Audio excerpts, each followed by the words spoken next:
وتولى عنهم وقال يا أسفا على يوسف وابيضت عيناه من الحزن فهو كظيم.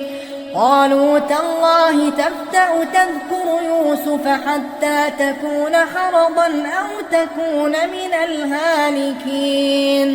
قال إنما أشكو بثي وحزني إلى الله. قال إنما أشكو بثي وحزني إلى الله وأعلم من الله ما لا تعلمون.